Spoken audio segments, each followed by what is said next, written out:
ये जो खुद नंगे भूखे जो मांग के खाते हैं, साले जिंदे का खाते, जन्म का खाते और तो और मरने के बाद खाते, वो दूसरों को क्या खिलाएंगे? इनकी औकात है खिलाने की? है? ये साले इनके पुरखे बैठते थे मंदिरों के सामने, वो पूजा की पूड़ियाँ खाते हैं, पूजा की खीर खाते हैं, पूजा के लड्डू खाते हैं, पूजा के चावल खाते हैं। ये साले हमें खिलाएंगे जो खुद दूसरों का चढ़ावा खाते हैं? कि यहाँ बाबा साहब की प्रतिमा लग जाएगी तो हम इस व्यक्ति को रोज देखेंगे, उनका खून जलेगा, तो इसलिए वो उसको लगने नहीं देना चाहते। अगर बाबा साहब की प्रतिमा वहाँ लग जाएगी, जब वहाँ से वो रोज गुजरेंगे, तो उनका जो मन है वो ये होगा कि जिस व्यक्ति को हमने पढ़ने तक नहीं दिया, जिन व्यक्तियों को पढ़ने नहीं दिया जा रहा था, आज उसकी प्रतिमा सामने लगी हुई है, तो उनके पेट में दर्द होगा। इसलिए वो लाजमी है कि उनको कि जिस मनु के संविधान को समाप्त करके बाबा साहेब अम्बेडकर ने इस देश में मानवीय लोकतांत्रिक संविधान इस देश को दिया, वो उन मनुवादी लोगों को रास नहीं आया और वो बाबा साहेब अम्बेडकर को अपना सबसे बड़ा दुश्मन मानते हैं। इसलिए बाबा साहेब अम्बेडकर की प्रतिमा उनके लिए एक चुनौती है। बाबा साहेब अम्बेडकर इस देश में एक व्यवस्था परिवर्तन के नायक हैं।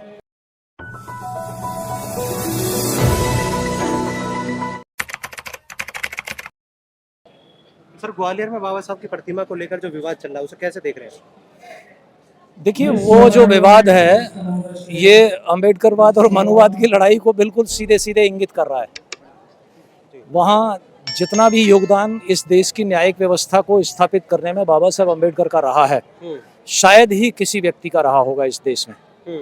और इस देश की जिस व्यवस्था को समाप्त करके बाबा साहेब अम्बेडकर ने एक मानवीय संवैधानिक व्यवस्था इस देश को दी, कुछ लोगों को वो चीज़ नहीं पची, कुछ लोग उसे चुनौती मान रहे हैं। मतलब सीधा कि जिस मनु के संविधान को समाप्त करके बाबा साहेब अम्बेडकर ने इस देश में मानवीय लोकतांत्रिक संविधान इस देश को दिया, वो उन मनुवादी लोगों को रास नहीं आया और वो बाबा साहेब अम्बेडकर को अपना सबसे बड़ा दुश्मन मानते हैं। इसलिए बाबा साहेब अम्बेडकर की प्रतिमा उनके लिए एक चुनौती है। बाबा साहेब अम्बेडकर इस देश में एक व्यवस्था परिवर्तन के नायक हैं और उस व्यवस्था परिवर्तन के नायक को इस देश के यथास्थितिवादी मनुवादी लोग पचा नहीं पा रहे हैं। लेकिन देश के प्रधानमंत्री कहते हैं मैं बाहर बाबा साहब के संविधान से प्रधानमंत्री बनाऊं, तो इस मुद्दे पर प्रधानमंत्री चुप्पी कैसे साथ बैठे हैं?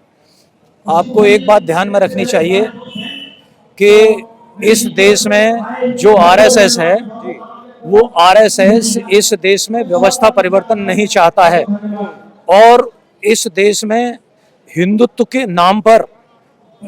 नाम पर लोगों को बरगला करके अपनी राजनीतिक सत्ता प्राप्त करके इस देश की बाकी जो मानवीय संस्कृति है उसे समाप्त करने का काम जो आरएसएस है वो योजनाबद्ध तरीके से कर रहा है। बाबा साहब अम्बेडकर की मूर्ति के सामने कई बार वो शिवलिंग स्थापित कर देते हैं। बाबा साहब अम्बेडकर की जहां मूर्ति स्थापित होती है वहां पर वो पूजा पाठ का काम शुरू कर देते हैं।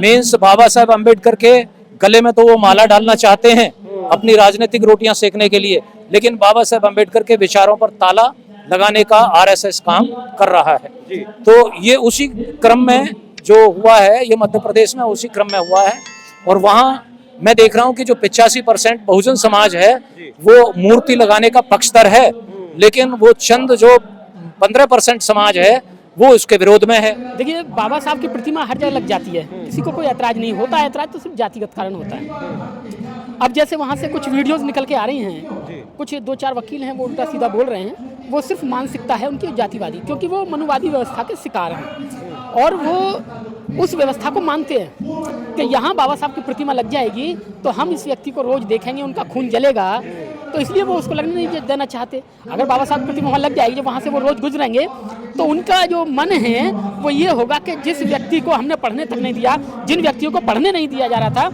आज उसकी प्रतिमा सामने लगी हुई है, तो उनके पेट में दर्द होगा। इसलिए वो लाजमी है कि उनको दर्द होगा। लेकिन उनके दर्द के साथ मैं ये बता दूं कि ये बाबा साहब का देश है, यानी कि भारतीय संविधान पे चलने वाला देश है और भारतीय संविधान के रचयिता बाबा साहब थे, यानी बाबा साहब की आइडियोलॉजी पे चलने वाला, बाबा साहब की विचारधारा पे चलने वाला देश है, यानी बाबा साहब का देश है। और उनके जो मानने वाले लोग हैं, आज नहीं तो कल प्रतिमा तो लगेगी। एक व्यक्ति 2 व्यक्ति के इस तरीके से शोर मचाने से, इस तरह आंदोलन करने से कुछ नहीं होता है। एक दिन 2-4 दिन में फिर से आंदोलन होगा और बाबा साहब की प्रतिमा लगेगी। ऐसे लोग तो आएंगे, जाते रहेंगे और ऐसा होता है कि कोई भी आंदोलन होता है तो ये चीज़ें निकल के आती हैं, निकल के आ रही हैं। बाबा साहब की प्रतिमा लगेगी। विरोध करने वाले मिश्रा जी हैं, उनके पेट में क्या दर्द हुआ? अब आप ये देखिए जो मिश्रा जी हैं, मिश्रा जी कौन है? ब्राह्मण हैं, तो उनके दर्द होगा ही होगा। अगर किसी और की प्रतिमा लगती तो उन्हें खुशी होती, लेकिन मिश्रा जी को दर्द ये है कि जिन लोगों को हमने पढ़ने नहीं दिया, जिन लोगों को हमने हमेशा नीचे रखा, हमने उनसे काम कराए, उनको हमने सिर्फ उतना अन्न दिया कि ये पेट भरें, आज़ादी की बात ना सोचें। आज भारतीय संविधान के कारण उनके लोग पढ़ लिख गए हैं, उनकी प्रतिमा लगा रहे हैं, तो उनको दर्द हो रहा है। मिश्रा जी हो चाहे वो दूसरे एक साथी और हैं जो भी हैं, उनको दर्द, व्यास जी, उनको दर्द होना लाजमी है, कोई इसमें बड़ी बात नहीं है। लेकिन बाबा साहब की प्रतिमा लगेगी, वो कौन होते रोकने वाले देश में? उनको पता होनी चाहिए। आज देश में CGI कौन है? चीफ जस्टिस ऑफ गवई साहब हैं। गवई साहब कौन है? बाबा साहब की महार जाति के लोग हैं, व्यक्ति हैं वो। और उनके पिताजी ने बाबा साहब के साथ 14 अक्टूबर 1956 को दीक्षा ली थी, और अभी उनके साथ जो अभद्रता हुई है, जो उन्हें प्रोटोकॉल नहीं दिया गया, ये उनको भी गवारा गुजरा कि मैं जो CGI बना और मुझे प्रोटोकॉल नहीं दिया गया, मुझे रिसीव करने कोई नहीं आया, वो भी किराए के भाड़े पर मर्सिडीज ली और वो भेजी, तो उनको भी दर्द है। प्रतिमा वही लगी, आप निश्चिंत रहें। ये लोग इस तरीके से इनको दर्द होता रहेगा और ये ऐसे चिल्लाते रहेंगे। और दर्द जब किसी को होता है तो भाई वो चाहे आप हो चाहे मैं हूँ, चिल्लाता है। लेकिन जैसे ही हॉस्पिटल जाते इंजेक्शन लगता है ना, चुप हो जाते हैं, तो इंजेक्शन लगने वाला है, चुप हो जाएंगे, प्रतिमा लगेगी। कह रहे हैं जय श्री राम की प्रतिमा लगवाएंगे आप। अरे लगवा लो ना, देख ली ना, कितने सालों के बाद सिर्फ एक प्रतिमा लगी, कहाँ? अयोध्या में। वो भी जब लगी जब उनकी सरकार आई, और आज पूरे देश में सरकार है उनकी, लगा के दिखा दो। नहीं लगा सकते क्योंकि इतनी औकात नहीं। वो आबादी में थोड़े हैं, लेकिन उन्होंने कुछ लोगों को बहका रखा है कि आप विरोध करो, पत्थर मारो, बस इस बात की वो है, बाकी और कुछ नहीं है। लेकिन उन्हें सीधा जो भी है भीम आर्मी के चंद्रशेखर आजाद है अध्यक्ष है, उन्हें सीधा चेतावनी दे दी गई है। देखिए वो तो उन्होंने बोल दिया, वायरल हो गया, लेकिन वो जानते हैं कि भीम आर्मी चीफ कौन है? चंद्रशेखर आजाद है। चला गया ना तो सारे मिलकर सूसू कर देंगे ना, तो इनके घर बह जाएंगे व्यास जी के और मिश्रा जी के। देखने भी नहीं आया, कोई बचाने भी नहीं आएगा, तैर के भी नहीं जा पाएंगे। देखिए कुछ जब सामने कैमरा होता है और 10-5 लोग इकट्ठे हो जाते हैं तो उनके अंदर एक थोड़ा सा उबाल आ जाता है, बुलबुला होता है वो पानी का, जैसे पानी गिरता है ना एक साथ बुलबुला उठता है, फूट जाता है तुरंत, वो बना वीडियो वायरल हो गई। बाकी वो कौन होते हैं? भीम आर्मी चीफ वहाँ पहुँच गया ना, ये हालात खराब हो जाएंगे ग्वालियर के कहाँ करना है, कहाँ बंद, क्या क्या नहीं है। लेकिन ऐसे कहने से कुछ नहीं है कि भीम आर्मी के सदस्यों के साथ मारपीट की गई है। देखिए ऐसा नहीं है, वो भीम आर्मी के लोगों की वीडियो बिल्कुल नहीं है। और देखो एक व्यक्ति अगर कहीं घेर ले तो कुत्ते भी शेर का शिकार कर लेते हैं, अकेला समझ के, अकेला घेर के। तो अगर अकेला में अगर किसी व्यक्ति को अब 20 आदमी आ जाएं और मुझे पकड़ लें, भाई पता है मुझे कितना मारेंगे, कितना पीटेंगे, मैं किसके से लड़ूंगा? एक से लड़ सकता हूँ, 2 से 3 से 4 से, अब वो 20 तो क्या हो सकता है? यही होगा। लेकिन अगर उनमें हिम्मत है तो एक बार आमने सामने आ जाए, एक बार ये लिख के देना कि हमारा मर गया तो हम उठा ले जाएंगे, तुम्हारा मर गया तुम उठा ले जाएंगे, एक बार कह के सामने आ जाएं।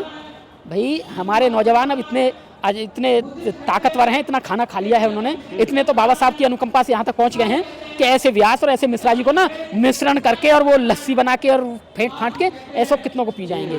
तो इस बात से व्यास को और मिश्रा को ये बता दूं कि वो इस गफलत में ना रहें, अपनी बुद्धि को सुधार लें, अपने दिमाग को ठीक कर लें। मिश्रा जी तो कह रहे हैं हमने आपको खाने के लिए दिया, हमने आपको सम्मान दिया, आप हमारे सर पे चढ़ रहे हैं आज। ये जो खुद नंगे भूखे जो मांग के खाते हैं, साले जिंदे का खाते, जन्म का खाते और तो और मरने के बाद खाते, वो दूसरों को क्या खिलाएंगे? इनकी औकात है खिलाने की?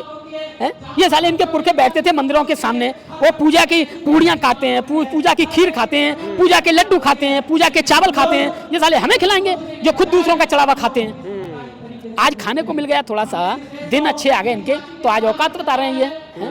तो ये ऐसे बोलते रहेंगे, इन सी बातों से कुछ नहीं होता है।